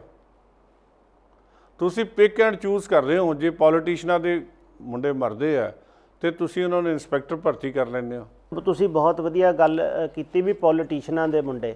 ਸਰ ਜਿਹੜੇ ਪੁਲਿਸ ਅਫਸਰ, ਜਿਹੜੇ ਸਿਪਾਹੀ ਖਾਸ ਤੌਰ ਤੇ, ਕਿਉਂਕਿ ਸਭ ਤੋਂ ਪਹਿਲਾਂ ਅੱਗੇ ਸਿਪਾਹੀ ਹੀ ਮਰਦਾ ਹੈ ਜਦੋਂ ਕੋਈ ਇਨਕਾਊਂਟਰ ਹੁੰਦਾ ਹੈ, ਕੋਈ ਇੰਸਪੈਕਟਰ ਜਾਂ ASI SI ਜਾਂ ਇੰਸਪੈਕਟਰ ਲੈਵਲ ਤੱਕ ਦੇ ਸਿਪਾਹੀ ਤੋਂ ਲੈ ਕੇ, ਉਹਨਾਂ ਦੇ ਬੱਚਿਆਂ ਨੂੰ ਕਿਉਂ ਨਹੀਂ ਨੌਕਰੀਆਂ ਮਿਲੀਆਂ, ਉਹਨਾਂ ਨੂੰ ਕਿਉਂ ਨਹੀਂ DSP ਭਰਤੀ ਕੀਤਾ, ਉਹਨਾਂ ਨੂੰ ਕਿਉਂ ਨਹੀਂ ਕੀਤਾ? ਇਹਦਾ ਸਰਕਾਰਾਂ ਕੋਲ ਕੋਈ ਜਵਾਬ ਨਹੀਂ। ਦੇਖੋ ਇੱਥੇ ਅਮਨ ਕਾਨੂੰਨ ਦਾ ਜੇ ਰਾਜ ਹੁੰਦਾ ਨਾ, ਜਿਵੇਂ ਤੁਹਾਨੂੰ ਮੈਂ ਸੰਤ ਜਰਨੈਲ ਸਿੰਘ ਵਾਲੇ ਕੇਸ ਦੀ ਗੱਲ ਸੁਣਾਈ ਹੈ, ਤੇ ਪੰਜਾਬ ਦੇ ਵਿੱਚ ਸਿਆਪਾ ਹੀ ਨਾ ਪੈਂਦਾ। ਜੇ ਆਪਾਂ ਨਿਰੰਕਾਰੀ ਕੇਸ ਦੀ ਇਨਵੈਸਟੀਗੇਸ਼ਨ ਪੰਜਾਬ ਪੁਲਿਸ ਪ੍ਰੋਪਰਲੀ ਕਰਕੇ, ਜਿਹੜੀ ਉਹਨਾਂ ਨੇ ਤਾਂ ਪ੍ਰੋਪਰਲੀ ਚਲਾਨ ਸਬਮਿਟ ਕੀਤਾ ਸੀ, ਕੋਰਟ ਨੇ ਬਰੀ ਕਰ ਦਿੱਤਾ। ਪੰਜਾਬ ਦੀ ਗਵਰਨਮੈਂਟ ਨੇ ਅਪੀਲ ਹੀ ਨਹੀਂ ਕੀਤੀ ਐਡੇ ਹੀਨਸ ਕ੍ਰਾਈਮ ਦੀ, ਇੰਨੇ ਵੱਡੇ ਕ੍ਰਾਈਮ ਦੀ। ਲੋਕਾਂ ਦੇ ਭਾਵਨਾਵਾਂ ਭਟਕ ਗਈਆਂ। ਪਿਛਲੇ 74 ਸਾਲ ਤੋਂ ਪੰਜਾਬ ਨੇ ਕੋਈ ਤਰੱਕੀ ਨਹੀਂ ਕੀਤੀ। ਜਿਹੜੇ ਸਾਡੇ ਕਾਰਖਾਨੇ ਆ ਉਹ ਬੰਦ ਹੋ ਰਹੇ ਆ। ਜਿਸ ਬੰਦੇ ਨੇ ਵੀ ਇੰਡਸਟਰੀ ਲਾਣੀ ਆ ਉਹ ਪਹਿਲਾਂ ਅਮਨ ਕਾਨੂੰਨ ਦੇਖੇਗਾ। ਅਮਨ ਕਾਨੂੰਨ ਦਾ ਦੋ ਪੱਖ ਹੈਗਾ। ਇੱਕ ਤਾਂ ਉਹ ਹੈ ਜਿਹਨਾਂ ਬੰਦੇ ਆਮ ਸ਼ਹਿਰੀ ਹੈ, ਦੂਜਾ ਹੈਗਾ ਬਚਾਉਣ ਵਾਲੀ ਪੁਲਿਸ। ਹੁਣ ਇਹਨਾਂ 'ਚੋਂ ਕਿਹੜਾ ਵੱਡਾ ਕ੍ਰਿਮੀਨਲ ਹੈ? ਇਹ ਜਸਟਿਸ SN ਮੁੱਲਾ ਨੇ ਇੱਕ ਵਾਰੀ ਦਿੱਤਾ ਸੀ ਕਿ police is a group of criminals in uniform. ਆਪਾਂ ਉਹ ਤੋੜ ਨਹੀਂ ਸਕੇ 50 ਸਾਲ ਪਹਿਲਾਂ ਹੋਇਆ ਹੁਕਮ। ਹੁਣ ਵੀ ਜਿਹੜੀਆਂ ਕੋਰਟਾਂ ਇਹ ਆਰਡਰ ਪਾਸ ਕਰਦੀਆਂ ਨੇ, ਪੁਲਿਸ ਨੂੰ ਕਾਨੂੰਨ ਦੇ ਮੁਤਾਬਕ ਚੱਲਣਾ ਚਾਹੀਦਾ। ਤਿੰਨਾਂ ਮੁਕੱਦਮਿਆਂ ਦੀ ਤਫਤੀਸ਼ ਦਾ ਵੱਖਰਾ ਵੱਖਰਾ ਰੂਪ ਹੈ। ਪਹਿਲਾਂ ਉਸ ਮੁਕੱਦਮੇ 'ਚ ਦੇਖੋ ਵੀ ਜੇ ਤਾਂ ਉੱਥੇ ਘਟਨਾ ਹੋਈ ਹੈ ਤੇ ਫਿਰ ਉਹਨੂੰ ਸਜ਼ਾ ਮਿਲਣੀ ਚਾਹੀਦੀ ਸੀ, ਉਹਦੀ ਰੀਇਨਵੈਸਟੀਗੇਸ਼ਨ ਹੋਣੀ ਚਾਹੀਦੀ ਹੈ। ਦੂਜੀ ਗੱਲ ਹੈ, ਜੇ ਗੁਰੂ ਗ੍ਰੰਥ ਸਾਹਿਬ ਦਾ ਸਰੂਪ ਚੋਰੀ ਹੋਇਆ ਤੇ ਉਹਦੇ 'ਚ ਇਨਵੈਸਟੀਗੇਸ਼ਨ 'ਚ ਕਮਜ਼ੋਰੀ ਕਿੱਥੇ ਰਹੀ? ਕਦੋਂ ਤੁਸੀਂ ਸੋਚਦੇ ਰਹੇ ਵੀ ਅਸੀਂ ਇਹਨੂੰ ਗਲੋਂ ਲਾਣਾ, ਕੋਈ ਤਰੀਕਾ ਬਣਾਉਣਾ ਹੈ? ਅਸੀਂ ਆਪ ਹੀ ਪੰਜਾਬ ਦੀ ਸਰਕਾਰ ਲਿਖ ਕੇ ਦੇ ਕਿ ਇਹਨੂੰ CBI ਨੂੰ ਭੇਜਤਾ ਜਾਵੇ। ਇਹਦਾ ਮਤਲਬ ਯੂ ਗਿਵ ਏ ਸਰਟੀਫਿਕੇਟ ਕਿ ਮੇਰੀ ਪੁਲਿਸ ਇਨਕੰਪੀਟੈਂਟ ਹੈ। ਜਦੋਂ ਤੱਕ CBI ਆਉਂਦੀ ਹੈ ਉਦੋਂ ਤੱਕ ਕਿੰਨੇ ਸਬੂਤ ਜਾਇਆ ਹੋ ਜਾਣਗੇ? ਇਹ ਕਿਸੇ ਨੇ ਸੋਚਿਆ? ਹਾਂਜੀ, ਕ੍ਰਾਈਮ ਦਾ ਤਾਂ ਉਸੇ ਦਿਨ ਸੀਨ ਆਫ ਕ੍ਰਾਈਮ ਤੁਹਾਨੂੰ ਪ੍ਰੀਜ਼ਰਵ ਕਰਨਾ ਪੈਂਦਾ। ਦੂਜੀ ਗੱਲ ਹੈ ਕਿ ਹੁਣ ਜੇ ਗੋਲੀ ਚੱਲੀ ਹੈ ਤੇ weather this firing is justified ਔਰ ਨਾਟ, ਤੇ ਉਹ ਤਾਂ ਕੇਵਲ SDM ਹੈ ਜਿਹੜਾ ਦੱਸੇਗਾ ਕਿ ਉਹਨੇ ਆਰਡਰ ਸਹੀ ਦਿੱਤਾ ਕਿ ਗਲਤ ਦਿੱਤਾ। ਆਰਡਰ ਤਾਂ ਉਹਨੇ ਦਿੱਤਾ, ਉਹ ਮੰਨਦਾ। ਹਾਂਜੀ, ਫਿਰ ਪਰਮਰਾਜ ਉਮਰਾ ਨੰਗਲ ਨੂੰ ਕੀ ਇੱਕ ਸਰਟੀਫਿਕੇਟ ਦੇ ਰਹੇ ਹੋ ਤੁਸੀਂ ਰੋਹਿਤ ਚੌਧਰੀ ਨੂੰ ਕਿ ਹੀ ਇਜ਼ ਇਨਕੰਪੀਟੈਂਟ? ਤੁਸੀਂ ਜਿਹੜਾ ਜਤਿੰਦਰ ਜੈਨ ਨੂੰ ਸਰਟੀਫਿਕੇਟ ਦੇ ਰਹੇ ਹੋ ਕਿ ਇਨਕੰਪੀਟੈਂਟ ਹੈ, ਆਪਣਾ ਇਲਾਕਾ ਨਹੀਂ ਸਾਂਭ ਸਕਦਾ। ਇਸੇ ਕਰਕੇ ਲੋੜ ਪਈ ਨਾ ਖੱਟੜਾ ਸਾਹਿਬ ਨੂੰ ਗੱਲਬਾਤ ਨੈਗੋਸ਼ੀਏਟ ਕਰਨ ਲਈ। ਹਾਂਜੀ, ਤੇ ਇਸੇ ਲਈ ਲੋੜ ਪਈ ਭਰਮਰਾਜ ਉਮਰਾਨੰਗਲ ਨੂੰ ਭੇਜਣ ਦੀ। ਚਲੋ ਪੰਨੂ ਤਾਂ ਜੂਨੀਅਰ ਅਫਸਰ ਹੈ, ਤਾਂ ਕੋਈ ਮੈਨੇ ਨਹੀਂ ਰੱਖਦਾ ਗੱਲ। ਸੋ ਇਹਦਾ ਮਤਲਬ ਹੈ ਇਹ ਸਾਰੇ ਮਸਲੇ ਦੇ ਵਿੱਚ ਕੋਈ ਚੀਜ਼ ਛੁਪਾਈ ਜਾ ਰਹੀ ਹੈ, ਔਰ ਉਹ ਕੀ ਛੁਪਾਇਆ ਜਾ ਰਿਹਾ। ਮੈਂ ਇਹ ਨਵੀਂ SITs ਜਿਹੜੀਆਂ ਬਣੀਆਂ ਨੇ ਉਹ ਬੜੇ ਅੱਛੇ ਅਫਸਰ ਹੈਗੇ ਆ, ਮੈਂ ਸਮਝਦਾ ਉਹਨਾਂ ਦਾ ਮੈਂ ਸਤਿਕਾਰ ਕਰਦਾ। ਉਹਨਾਂ ਨੂੰ ਕਿਸੇ ਨੂੰ ਐਵੇਂ ਹੀ ਬਿਨਾਂ ਗੱਲ ਤੋਂ ਦੋਸ਼ ਨਹੀਂ ਦੇਣਾ ਚਾਹੀਦਾ। ਜੇ ਉਹਨਾਂ ਨੂੰ ਆਪਣੀ ਨੀਅਤ ਸਾਫ਼ ਕਰਕੇ ਸਮਾਜ ਦੇ ਸਾਹਮਣੇ ਸੱਚ ਰੱਖਣਾ ਚਾਹੀਦਾ, ਤੇ ਅਸੀਂ ਵੀ ਉਹਨਾਂ ਨੂੰ ਸਲੂਟ ਕਰੀਏ, ਸਤਿਕਾਰ ਕਰੀਏ।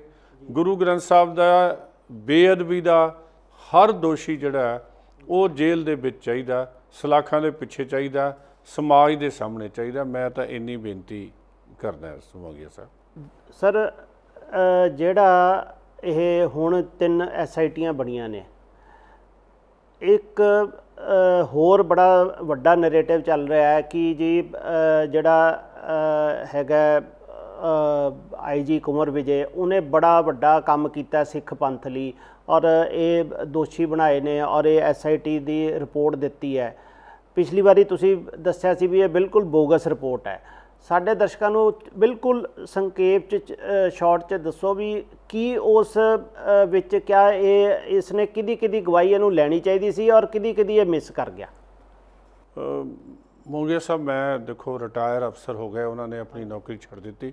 ਮੈਂ ਕਿਸੇ ਦੀ ਜਾਤ 'ਤੇ ਕੋਈ ਗੱਲ ਨਹੀਂ ਕਹਿਣਾ ਚਾਹੁੰਦਾ, ਉਹਨਾਂ ਨੇ ਆਪਣੀ ਮੁਤਾਬਕ ਹੈ। ਲੇਕਿਨ ਮੈਂ ਇਨਵੈਸਟੀਗੇਸ਼ਨ 'ਤੇ ਜ਼ਰੂਰ ਕਹਾਂਗਾ ਜਿਹੜੀ ਉਹਨਾਂ ਨੇ ਪੇਸ਼ ਕੀਤੀ ਹੈ। ਉਸ ਇਨਵੈਸਟੀਗੇਸ਼ਨ ਦੇ ਵਿੱਚ ਜਿਹੜਾ ਬਾਦਲ ਸਾਹਿਬ ਨੂੰ ਉਹਨਾਂ ਨੇ ਇੰਟਰੋਗੇਟ ਕਰ ਲਿਆ, ਅਕਸ਼ੇ ਕੁਮਾਰ ਨੂੰ ਇੰਟਰੋਗੇਟ ਕਰ ਲਿਆ, ਤੇ ਫਿਰ ਇਹਨਾਂ ਦਾ ਚਲਾਨ ਕਿਉਂ ਨਹੀਂ ਦਿੱਤਾ? ਜੇ ਸੁਖਬੀਰ ਜੀ ਨੂੰ ਇੰਟਰੋਗੇਟ ਕਰ ਲਿਆ, ਵੱਡੇ ਬਾਦਲ ਸਾਹਿਬ ਨੂੰ ਇੰਟਰੋਗੇਟ ਕਰ ਲਿਆ, ਅਕਸ਼ੇ ਕੁਮਾਰ ਨੂੰ ਇੰਟਰੋਗੇਟ ਕਰ ਲਿਆ, ਤੇ ਚਲਾਨ ਅਦਾਲਤ 'ਚ ਦੇਣਾ ਚਾਹੀਦਾ ਸੀ ਸਬੂਤਾਂ ਦੇ ਨਾਲ। ਫਿਰ ਦੂਜੀ ਗੱਲ ਹੋਰ ਹੈ ਕਿ ਤੁਸੀਂ ਮੀਡੀਆ ਟਰਾਇਲ 'ਚ ਕਿਉਂ ਜਾ ਰਹੇ ਹੋ? ਤੀਜੀ ਗੱਲ ਹੈ ਕਿ ਤੁਹਾਡੇ ਨਾਲ ਦੇ ਅਫਸਰ ਜਿਹੜੇ ਸੀਨੀਅਰ ਅਫਸਰ ਸੀ, ਪ੍ਰਬੋਧ ਕੁਮਾਰ ਜੀ ਜਾਂ ਅਰੁਣਪਾਲ ਜੀ, ਇਹ ਤੁਹਾਡੇ ਨਾਲ ਕਿਉਂ ਨਹੀਂ ਤੁਰਦੇ? ਉਹ ਦੋਵੇਂ ਸੀਨੀਅਰ ਸੀ। ਸੋ ਐਸੇ ਜਿਹੜੇ ਹੈ ਨਾ, ਉਹਨਾਂ ਦੀ ਇਨਵੈਸਟੀਗੇਸ਼ਨ ਦੇ ਵਿੱਚ ਮੈਂ ਇਹ ਸਮਝਦਾ ਜਿਹੜੀ ਕੋਰਟ ਜਿਸ ਨਤੀਜੇ 'ਤੇ ਪਹੁੰਚੀ ਹੈ ਉਹ ਹੀ ਜਸਟੀਫਾਈਡ ਕਰ ਗਏ ਕਿ ਇਹਦਾ ਕੋਲ ਦੇਰ ਇਜ਼ ਨੋ ਐਵੀਡੈਂਸ। ਮੈਂ ਉਹਦੇ 'ਚ ਇੱਕ ਪੱਖ ਦੱਸਦਾ, ਜੇ ਮੈਂ ਵੀ ਉੱਥੇ ਬੈਠਾ ਹੁੰਦਾ ਮੈਂ ਗੱਲ ਪੁੱਛਦਾ। ਬਾਰ-ਬਾਰ ਬਿਆਨ ਲਿਖੇ 5 ਪੁਲਿਸ ਵਾਲਿਆਂ ਦੇ ਕਿ ਮੈਂ ਗੋਲੀ ਨਹੀਂ ਚਲਾਈ, ਮੇਰਾ ਝੂਠਾ ਬਿਆਨ ਹੈ, ਮੈਂ ਨਹੀਂ ਗੋਲੀ ਚਲਾਈ। ਜੇ ਯਾਰ ਗੋਲੀ ਤਾਂ ਉੱਥੇ ਚੱਲੀ ਆ, ਬੰਦੇ ਉੱਥੇ ਮਰੇ ਆ, ਤੁਸੀਂ ਨਹੀਂ ਚਲਾਈ ਤਾਂ ਉਹ ਤਾਂ ਦੱਸ ਦਿਓ ਜਿਨ੍ਹਾਂ ਨੇ ਚਲਾਈ ਆ। ਗੱਲਾਂ ਤਾਂ ਦੋ ਹੀ ਨੇ।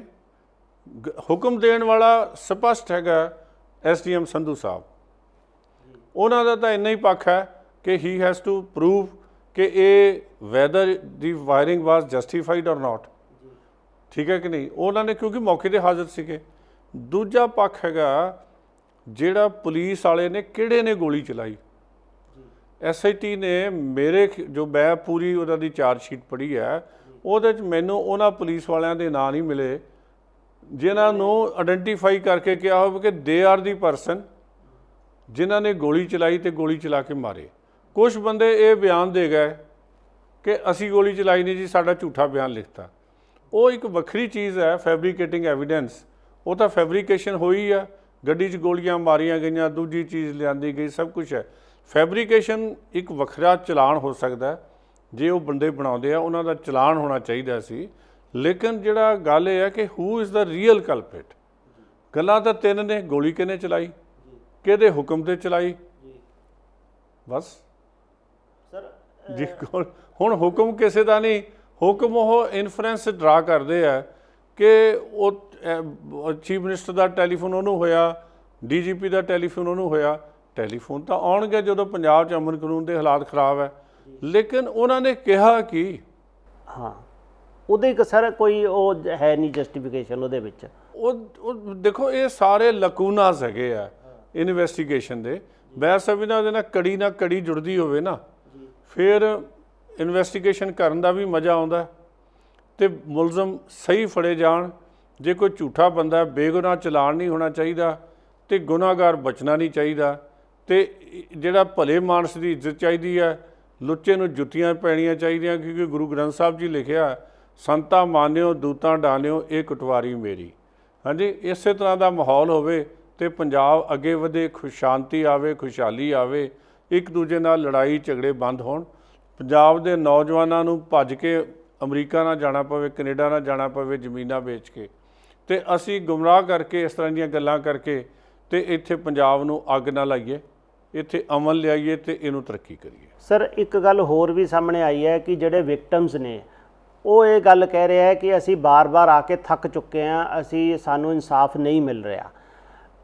ਪਹਿਲਾਂ ਜਸਟਿਸ ਜੋਰਾ ਸਿੰਘ ਕੋਲ ਆਏ, ਫਿਰ ਜਸਟਿਸ ਰਣਜੀਤ ਸਿੰਘ ਕੋਲ ਆਏ, ਫਿਰ ਕੁੰਵਰ ਵਿਜੇ ਉਹਨਾਂ ਕੋਲ ਆਏ। ਉਹ ਕਹਿੰਦੇ ਵੀ ਹੁਣ ਅਸੀਂ ਨਵੀਆਂ 3 SITs ਬਣ ਗਈਆਂ ਨੇ, ਉਹ ਤਿੰਨਾਂ ਕੋਲ ਅਸੀਂ ਜਾਵਾਂਗੇ, ਸਾਨੂੰ ਉਮੀਦ ਨਹੀਂ ਹੈ ਕਿ ਸਾਨੂੰ ਇਨਸਾਫ ਮਿਲੇ। ਤੁਹਾਨੂੰ ਕੀ ਲੱਗਦਾ ਸਰ ਇਸ 'ਚ? ਦੇਖੋ 14 ਸਾਲ ਹੋ ਗਏ, 2007 ਤੋਂ ਲੈ ਕੇ ਅਸੀਂ 2021 'ਚ ਬੈਠੇ ਹਾਂ। ਮਦਈ ਮੁਲਜ਼ਮ ਬਣ ਜਾਂਦਾ ਹਿੰਦੁਸਤਾਨ ਦੇ ਵਿੱਚ, ਗਵਾਹ ਜਿਹੜਾ ਆ ਉਹ ਸਜ਼ਾ ਦਾ ਭਾਗੀ ਹੋ ਜਾਂਦਾ। ਅਸੀਂ ਜਾ ਕੇ ਕਚਹਿਰੀਆਂ 'ਚ ਖੜੇ ਰਹਿੰਦੇ ਹਾਂ, ਗਵਾਹ ਕੋਈ ਲਿਖਦਾ ਨਹੀਂ, ਦਿਹਾੜੀਆਂ ਖਰਾਬ ਹੋ ਜਾਂਦੀਆਂ, ਆਲੇ ਦੁਆਲੇ ਭੱਜਿਆ ਫਿਰਦਾ। ਇਹ ਤਾਂ ਸਰਕਾਰ ਦੀ ਜਿਹੜੀ ਨੀਅਤ ਕੀ ਹੈ? ਜੇ ਤਾਂ ਇਹ ਹੈ ਕਿ ਇਹਨਾਂ ਦੇ ਆਪਣੇ MLA, ਆਪਣੇ ਮਿਨਿਸਟਰ ਇਹ ਰੌਲਾ ਪਾਉਣ ਕਿ ਤੁਸੀਂ ਦੋਸ਼ੀਆਂ ਦੀ ਮਦਦ ਕਰਦੇ ਹੋ, ਤੇ ਉਹਦੇ ਲਈ ਗੋਂਗਲੂਆਂ ਤੋਂ ਮਿੱਟੀ ਝਾੜਨ ਦੀ ਗੱਲ ਹੋ ਰਹੀ ਹੈ ਵੀ ਇੱਕ ਹੋਰ ਨਵੀਂ SITs ਬਣਾ ਕੇ ਤੇ ਇਹਨੂੰ ਖੂਹ ਖਾਤੇ ਪਾਇਆ ਜਾਵੇ, ਫਿਰ ਤਾਂ ਇੱਕ ਵੱਖਰੀ ਗੱਲ ਹੈ ਜੋ ਸਾਨੂੰ ਲੱਗ ਰਿਹਾ। ਜੇ ਸਿੰਸੀਅਰਲੀ ਇਨਵੈਸਟੀਗੇਸ਼ਨ ਕਰਕੇ ਮੁਲਜ਼ਮਾਂ ਨੂੰ ਸਜ਼ਾ ਕਰਾਉਣ ਦੀ ਨੀਅਤ ਹੈ ਤੇ ਗਵਾਹ ਨੂੰ ਜ਼ਰੂਰ ਨਹੀਂ ਕਿ ਤੁਸੀਂ ਉਹਨੂੰ ਸੱਦੋ, ਤੁਸੀਂ ਗਵਾਹ ਦੇ ਕੋਲ ਵੀ ਜਾ ਸਕਦੇ ਹੋ। ਇਹ ਤੁਹਾਨੂੰ ਕਿਹਨੇ ਕਾਨੂੰਨ ਦੱਸ ਦਿੱਤਾ ਵੀ ਹਰ ਇੱਕ ਬੰਦੇ ਨੂੰ ਸੱਦ ਕੇ ਹੀ ਸੰਮਨ ਭੇਜ ਕੇ ਬੁਲਾਉਣਾ ਹੈ? ਹਾਂਜੀ, ਤੇ SIT ਦਾ ਕੰਮ ਨਹੀਂ ਵੀ ਮੌਕੇ 'ਤੇ ਜਾਵੇ ਤੇ ਗਵਾਹਾਂ ਦੇ ਬਿਆਨ ਉਹਨਾਂ ਦੇ ਘਰ ਜਾ ਕੇ ਲਿਖੇ। They should go to their houses. ਉਹਨਾਂ ਨੂੰ ਵਿਚਾਰਿਆਂ ਨੂੰ ਬਿਲਕੁਲ ਡਿਸਟਰਬ ਨਹੀਂ ਕਰਨਾ ਚਾਹੀਦਾ, ਤੰਗ ਨਹੀਂ ਕਰਨਾ ਚਾਹੀਦਾ। ਉਹ ਤਾਂ ਅਪਰਾਧੀ ਬਣ ਗਏ। 14 ਸਾਲ 'ਚ ਤੁਸੀਂ ਜਦੋਂ ਮਰਜ਼ੀ ਉਹਨਾਂ ਨੂੰ ਸੱਦ ਲੈਂਦੇ ਹੋ ਵੀ ਆ ਜਾਓ ਵੀ ਇੱਥੇ ਗਵਾਹੀ ਦੇ, ਇੱਥੇ ਆ ਕੇ ਗਵਾਹੀ ਦੇ। ਗਵਾਹੀਆਂ ਤਾਂ ਉਹ ਦੇ ਗਏ ਤੇ ਤੁਸੀਂ ਮੁੜ ਕੇ ਮੁਕੱਦਮੇ ਤੁਹਾਡੇ ਖਾਰਜ ਹੋ ਜਾਂਦੇ ਜਾਂ ਕੈਂਸਲੇਸ਼ਨ, ਰਿਪੋਰਟਾਂ ਭਰੀਆਂ ਜਾਂਦੀਆਂ, ਤੁਹਾਡੇ ਨਾਲ ਤੁਰੂ ਕੌਣ? ਸਰ ਹੁਣ 3 SITs ਨੇ, ਇੱਕ IG ਪਰਮਾਰ ਦੀ ਹੈ ਜਿਹੜੀ ਖੱਟੜਾ ਦੀ ਜਗ੍ਹਾ ਬਣੀ ਹੈ, ਇੱਕ LK ਯਾਦਵ ਦੀ ਹੈਗੀ ਹੈ ਐਡੀਸ਼ਨਲ DGP ਹੈ, ਇੱਕ ਨੌ ਨਿਹਾਲ ਦੀ ਹੈ IG ਨੇ, ਉਹਨਾਂ ਦੇ ਥੱਲੇ ਬਣੀ ਹੈ। ਹੁਣ 3 SITs ਹੈਗੀਆਂ ਨੇ। ਹੁਣ ਸਰ 3 SITs ਪਤਾ ਨਹੀਂ ਕੀ ਰਿਪੋਰਟ ਦਿੰਦੀਆਂ ਜਾਂ ਨਹੀਂ ਦਿੰਦੀਆਂ। ਤੁਹਾਨੂੰ ਕੀ ਲੱਗਦਾ ਹੈ ਵੀ ਇਹ 3 SITs ਮਿਲ ਕੇ ਜਸਟਿਸ ਦੇ ਪਾਉਣਗੀਆਂ ਕਿ ਨਹੀਂ ਦੇ ਪਾਉਣਗੀਆਂ, ਜੋ ਆਪਾਂ ਪਿਛਲਾ ਰਿਕਾਰਡ ਦੇਖਿਆ? ਸਰ ਮੋਂਗੀਆ ਸਾਹਿਬ, ਪਹਿਲੀ ਗੱਲ ਤਾਂ ਇਹ ਹੈ ਵੀ 3 ਮੁਕੱਦਮੇ ਦਰਜ ਹੋਏ ਜੀ, ਤੇ 3 ਥਾਣੇਦਾਰਾਂ ਦਾ ਇਹ ਕੰਮ ਹੈ। ਠੀਕ ਹੈ ਜੀ। ਭਾਰਤੀ ਕਾਨੂੰਨ ਪ੍ਰਣਾਲੀ SHO ਨੂੰ ਸਭ ਤੋਂ ਵੱਡਾ ਇਨਵੈਸਟੀਗੇਟਿੰਗ ਅਫਸਰ ਮੰਨਦੀ ਹੈ, ਤੇ DGP SHO ਹੈ ਆਪਣੀ ਸਟੇਟ ਦਾ, IGP SHO ਹੈ। ਸਾਡੇ ਥਾਣੇਦਾਰ ਹੀ ਇੰਨੇ ਕੰਪੀਟੈਂਟ ਹੋਣੇ ਚਾਹੀਦੇ ਸੀਗੇ ਕਿ ਇਹਨਾਂ ਤਿੰਨਾਂ ਦੇ ਦੋਸ਼ੀ ਲੱਭ ਕੇ ਇਹਨਾਂ ਨੂੰ ਹੁਣ ਤੱਕ ਅਦਾਲਤ 'ਚ ਪੇਸ਼ ਕਰਕੇ ਸਜ਼ਾ ਕਰਵਾਈ ਹੁੰਦੀ। ਤੇ ਜਿਹੜੇ ਹੁਣ we can only wish them best of luck. ਹਾਂਜੀ, ਉਹਨਾਂ ਨੂੰ ਅਸੀਂ ਕਿਸੇ ਅਫਸਰ ਦੀ ਜਾਤ 'ਤੇ ਨਹੀਂ ਮੈਂ ਜਾਣਾ ਚਾਹੁੰਦਾ। ਹੁਣ ਗੱਲ ਤਾਂ ਇਹ ਆ ਗਈ ਹੈ ਵੀ ਥਾਣੇਦਾਰ ਦਾ ਕੰਮ ਸਬ ਇੰਸਪੈਕਟਰ ਦਾ ਇੱਕ ਐਡੀਸ਼ਨਲ DGP ਕਰ ਰਿਹਾ। This is the level of ਜਿਹੜੀ ਪ੍ਰੋਫੈਸ਼ਨਲਿਜ਼ਮ ਇਨ ਦਾ ਪੁਲਿਸ, ਤੇ ਕੰਮ ਕਿਵੇਂ ਅੱਗੇ ਵਧੇਗਾ? ਸਰ ਮੇਰਾ ਲਾਸਟ ਸਵਾਲ ਤੁਹਾਨੂੰ ਇਹ ਹੈ ਕਿ ਸੁਮੇਧ ਸਿੰਘ ਸੈਣੀ ਨੇ ਇੱਕ ਅਫਵਾਹ ਫੈਲਾਈ ਹੋਈ ਹੈ ਕਿ ਮੇਰੇ ਉੱਪਰ ਸੀਨੀਅਰ BJP ਲੀਡਰਸ ਦੀ ਬਲੈਸਿੰਗ ਹੈ ਔਰ RSS ਦੀ ਬਲੈਸਿੰਗ ਹੈ, ਔਰ ਮੇਰਾ ਕੋਈ ਵੀ ਭਾਵੇਂ ਕਾਂਗਰਸ ਸਰਕਾਰ ਹੋਵੇ ਭਾਵੇਂ ਅਕਾਲੀ ਦਲ ਦੀ ਸਰਕਾਰ ਹੋਵੇ, ਮੇਰਾ ਕੋਈ ਕੁਝ ਨਹੀਂ ਵਿਗਾੜ ਸਕਦਾ। क्या ये सच है या बिल्कुल सिरे का झूठ है? मोंगिया साहब देखो, मैं भारतीय जनता पार्टी का नैशनल स्पोक्सपर्सन है।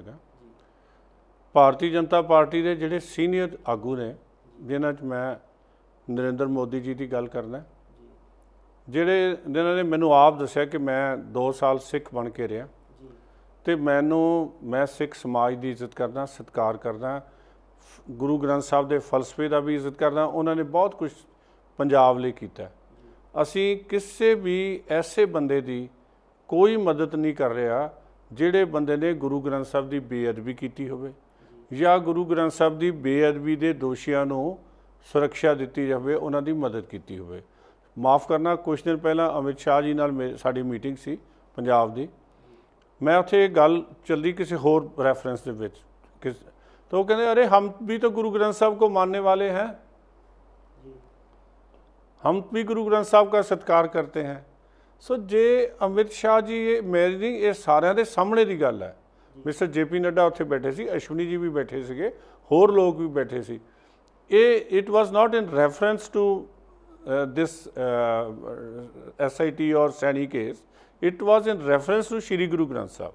सो मैं समझना ਜਿਹੜੇ ਸਾਡੇ ਲੋਕਾਂ ਨੂੰ ਵਹਿਮ ਭਰਮ ਹੈਗੇ ਆ, ਸਾਰੇ ਗੁਰੂ ਗ੍ਰੰਥ ਸਾਹਿਬ ਦਾ ਸਤਿਕਾਰ ਕਰਨ ਵਾਲੇ ਆ, ਸਾਰੇ ਗੁਰੂ ਗ੍ਰੰਥ ਸਾਹਿਬ ਦੇ ਦੋਸ਼ੀਆਂ ਨੂੰ ਸਜ਼ਾ ਦਿਵਾਉਣ ਵਾਲੇ ਆ, ਤੇ ਅਸੀਂ ਖੜੇ ਆ ਇਨਸਾਫ ਨਾਲ, ਸੱਚ ਨਾਲ। ਮੈਂ ਪਾਰਟੀ ਦਾ ਨੈਸ਼ਨਲ ਸਪੋਕਸਪਰਸਨ ਹੈ।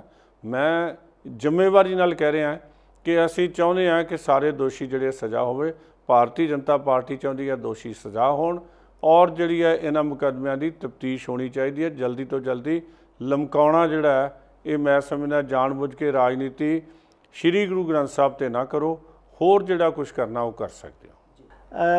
ਜਿਹੜੀ ਸਾਡੀ ਹੁਣੇ ਲਾਲਪੁਰਾ ਜੀ ਨਾਲ ਗੱਲਬਾਤ ਹੋਈ ਹੈ ਉਹ ਮੈਂ ਸਮ ਅਪ ਕਰ ਦਿੰਦਾ। ਪਹਿਲਾ ਇਹਨਾਂ ਦਾ ਇਹ ਕਹਿਣਾ ਹੈ ਕਿ ਜਿਹੜੀਆਂ ਨਵੀਆਂ SITs ਬਣੀਆਂ ਹੈ ਉਹ ਜਸਟਿਸ ਜੋਰਾ ਸਿੰਘ, ਜਸਟਿਸ ਰਣਜੀਤ ਸਿੰਘ ਔਰ ਜਿਹੜੇ ਉੱਥੇ SDM ਸੀ ਉਹਨਾਂ ਨੂੰ ਬੁਲਾਉਣ, ਉਹਨਾਂ ਦੇ ਬਿਆਨ ਦਰਜ ਕਰਨ ਔਰ ਉਹਨਾਂ ਨਾਲ ਪੂਰੀ ਉਹਨਾਂ ਨੂੰ ਵਿਟਨੈਸ ਬਣਾਉਣ। ਇਹ ਇੱਕ ਇਹਨਾਂ ਦਾ ਬਹੁਤ ਵੱਡਾ ਇੱਕ ਅਹਿਮ ਇਹਨਾਂ ਨੇ ਪੁਆਇੰਟ ਕੱਢਿਆ ਵੀ ਜਿਹੜੇ ਨਵੀਆਂ SITs ਹੈ ਉਹਨਾਂ ਨੂੰ ਇਹ ਕੰਮ ਕਰਨਾ ਚਾਹੀਦਾ ਤਾਂ ਕਿ ਜਸਟਿਸ ਮਿਲ ਸਕੇ। ਦੂਸਰਾ ਜਿਹੜੀ ਕਿ FIR ਜਿਹੜੀ ਕਿ ਕੈਂਸਲ ਹੋ ਗਈ, कैंसल होने तो बाद जिहड़ा राजीनामे का तो मतलब ही नहीं बनता, ना माफ़ीनामे का मतलब बनता है। तो ये अपने आप च सारी चीज़ जिहड़ी है वो शक शुबा दे विच है, उस दी भी प्रॉपर एक इन्वेस्टिगेशन होनी चाहिए है। और आखिरी च इन्होंने ये गल कही है कि जिहड़ियां हुण SITs हैगियां ने इन्हां नूं जिहड़ी बैकग्राउंड है उत्थों चलना चाहिए भी पहला क्राइम होया की। पहला क्राइम यही होया कि ਜਿਹੜਾ ਬਾਬਾ ਰਾਮ ਰਹੀਮ ਹੈ, ਰਾਮ ਰਹੀਮ ਨੇ ਸ਼੍ਰੀ ਗੁਰੂ ਗੋਬਿੰਦ ਸਿੰਘ ਜੀ ਦੀ ਵਰਗੀ ਪੁਸ਼ਾਕ ਪਾਈ ਔਰ ਲੋਕਾਂ ਨੂੰ ਇਨਸਾਨੇ ਜਾਮ ਪਲਾਨ ਦੀ ਕੋਸ਼ਿਸ਼ ਕੀਤੀ, ਜਿਹੜੀ ਕਿ ਸਾਡੇ ਜਿਹੜਾ ਕਿ ਸਿੱਖਾਂ ਦੀ ਭਾਵਨਾਵਾਂ ਨੂੰ ਹਰਟ ਹੋ ਗਿਆ, ਉਹਨਾਂ ਦੀ ਭਾਵਨਾਵਾਂ ਨੂੰ ਠੇਸ ਪਹੁੰਚੀ ਔਰ ਉੱਥੋਂ ਸਾਰੀ ਗੱਲ ਇਹ ਵਿਗੜੀ। ਸੋ ਇਹ ਜਿਹੜੀ ਸਾਰੀ ਚੀਜ਼ ਹੈ ਇਹ ਜੜ ਤੋਂ ਜਿੰਨੀ ਦੇਰ ਇਹ ਨਹੀਂ ਫੜਨਗੇ, ਪਹਿਲੇ ਇਨਸੀਡੈਂਟ ਤੋਂ ਇਨਵੈਸਟੀਗੇਸ਼ਨ ਨਹੀਂ ਸ਼ੁਰੂ ਕਰਨਗੇ, ਓਨੀ ਦੇਰ ਇਹਦਾ ਇਨਸਾਫ ਨਹੀਂ ਮਿਲ ਸਕਦਾ। ਇਨਸਾਫ ਤਾਂ ਹੀ ਮਿਲੇਗਾ ਜੇ ਇਹ ਪ੍ਰੋਪਰ ਇਨਵੈਸਟੀਗੇਸ਼ਨ ਕਰਨਗੇ। ਇਹ ਹੁਣ ਆਉਣ ਵਾਲਾ ਸਮਾਂ ਦੱਸੇਗਾ ਕਿ ਇਹ ਤਿੰਨੋਂ SITs ਕੀ ਰਿਪੋਰਟ ਦਿੰਦੀਆਂ ਨੇ ਔਰ ਕਿਆ ਪੰਜਾਬ ਦੇ ਲੋਕਾਂ ਨੂੰ ਇਨਸਾਫ ਮਿਲਦਾ ਹੈ ਜਾਂ ਨਹੀਂ ਮਿਲਦਾ, ਇਹ ਹੁਣ ਆਉਣ ਵਾਲਾ ਵਕਤ ਦੱਸੇਗਾ। बहुत बहुत ਤੁਹਾਡਾ ਧੰਨਵਾਦ ਜੀ ਸਾਡੇ ਨਾਲ ਜੁੜਨ ਦਾ। थैंक यू जी। वाहिगुरू जी का खालसा, वाहिगुरू जी की फतेह। मोगिया साहब। नेशनल बज़ पर लेटेस्ट न्यूज़ और एंटरटेनमेंट वीडियोस देखने के लिए सब्सक्राइब करें, लाइक करें, कमेंट करें और शेयर करें। Thanks for watching.